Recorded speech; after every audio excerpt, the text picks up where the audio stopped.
Bawal daw ang e-bike sa Clark Freeport Zone. Ilang beses ko na ring narinig yan, pero totoo nga ba? O baka naman may isang detalye lang na hindi alam ng karamihan. Ano-ano nga rin ba ang mga pwedeng pasyalan at puntahan sa loob ng Clark? Ngayong araw nga isusubukan nating alamin mismo, kaya tara, samahan niyo ako. Marami kasi ang nagtatanong kung bakit may mga e-bike na hindi pinapapasok sa Clark. Kaya nga ngayong araw ay naisipan kong gamitin at dalhin ang aking e-bike na si NXT Voltaris Pro. Actually, hindi na lang ito basta e-bike, isa itong LTO registered electric motorcycle. Hindi ito katulad ng ordinaryong e-bike na karaniwang walang plaka at hindi pinapayagang bumiyahe sa ilang lugar tulad ng Clark. At dahil nga mas mabilis na rin ito kumpara sa ordinaryong e-bike, ay nangangailangan na rin na lisensyado ang driver nito. Pagdating ko nga malapit sa gate ng Clark Freeport Zone ay nagdahan-dahan ako para tignan ang reaksyon ng gwardya kung sisitahin ba ako at pahihintuin. Paglampas ko nga sa gwardya ay tumingin pa ako sa side mirror, pero nilingon niya lang ako at hindi naman ako pinahinto. Hindi ako nakontento, kaya lumabas ulit ako ng Clark Freeport Zone at papasok naman sa ibang gate. At titignan ko rin ang reaksyon ng ibang mga gwardya, baka iniradyo na ako nung unang gwardyang dinaanan ko sa unang gate. Pero ang nakakagulat ay binati pa ako ng good morning nitong mga gwardyang nadaanan ko. Morning po. Morning po.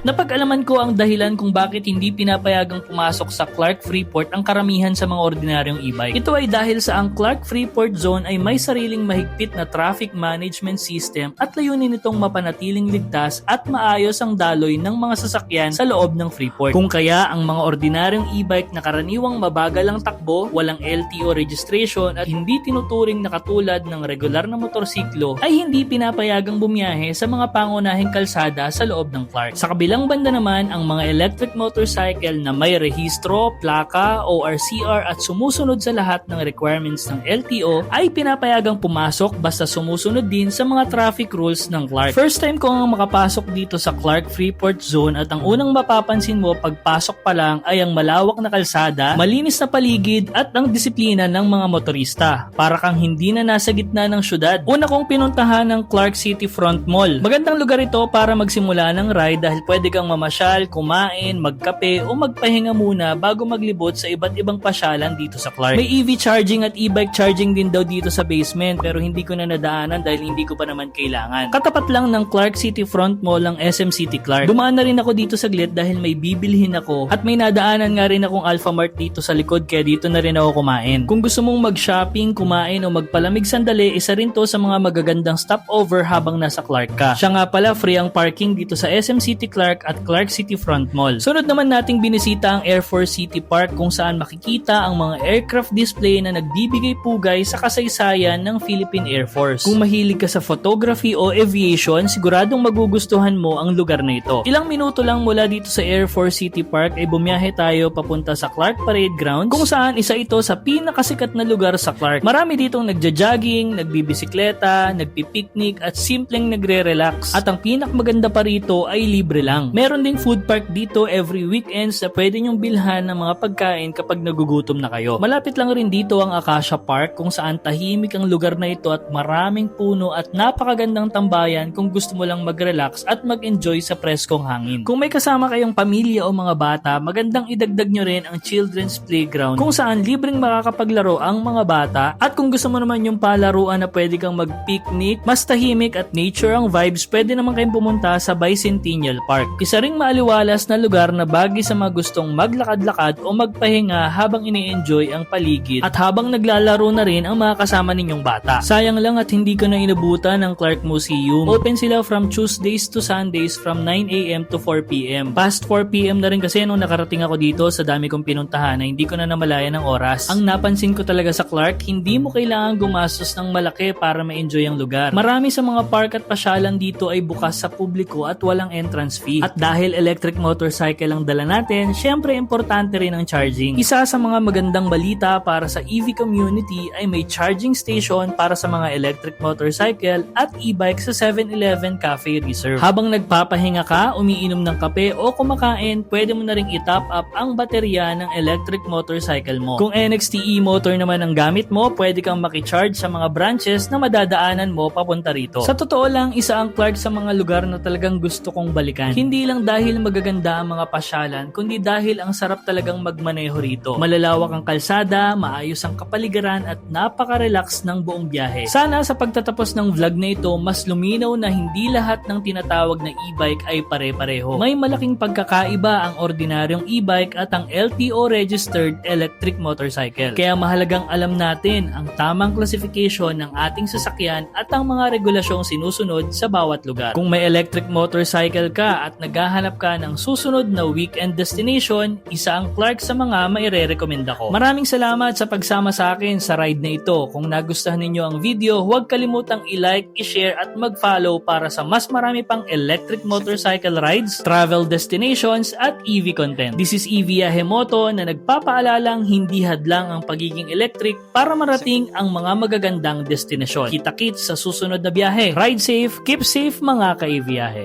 Kay ibiyahe mo to, tara na,